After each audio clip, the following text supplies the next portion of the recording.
കൈരളി ടിവിയിലെ ജനപ്രിയ പരമ്പര കാര്യം നിസാരം 1000 എപ്പിസോഡുകൾ പിന്നിട്ടതിന്റെ ആഘോഷം തിരുവനന്തപുരത്ത് നടന്നു. KB ഗണേഷ് കുമാർ MLA ആഘോഷ പരിപാടികൾ ഉദ്ഘാടനം ചെയ്തു. കാര്യം നിസാരത്തിലെ താരങ്ങളും അണിയറ പ്രവർത്തകരും ചടങ്ങിൽ പങ്കെടുത്തു.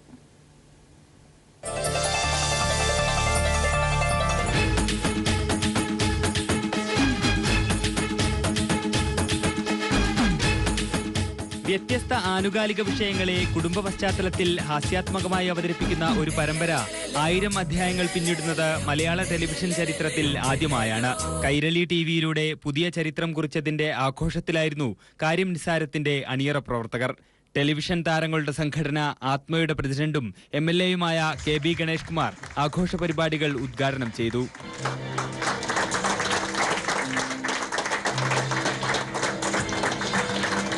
കാര്യം നിസാരത്തെ പ്രേക്ഷകർ നിറഞ്ഞ മനസ്സോടെ സ്വീകരിച്ചതിൽ പ്രധാന കഥാപാത്രങ്ങളെ അവതരിപ്പിക്കുന്ന അനീഷ് രവിയും അനു ജോസഫും കിഷോറും സംവിധായകൻ ഉണ്ണി ചെറിയാനും സന്തോഷം പങ്കുവച്ചു. ഒരുപാട് സന്തോഷത്തോടെ നിറഞ്ഞ മനസ്സോടെ ഞങ്ങൾ നിൽക്കുകയാണ്. Kairali TV finance and technical senior director M Venkitaraman, programs director PO Mohanan എന്നിവർ കാര്യം നിസാരം ടീമിന് ആശംസകൾ അറിയിച്ചു. പരമ്പരയുടെ നിർമ്മാതാക്കളായ PMI productions managing director Ajay Pattadia, ദക്ഷിണേന്ത്യൻ മേധാവി കാലടി ജയൻ തുടങ്ങിയവരും ചടങ്ങിൽ സംസാരിച്ചു. കാര്യം നിസാരത്തിന്റെ അണിയറ പ്രവർത്തകർക്കും കൈരളി TV പ്രതിനിധികൾക്കും ചടങ്ങിൽ ഉപഹാരങ്ങൾ നൽകി. News bureau, Thiruvananthapuram.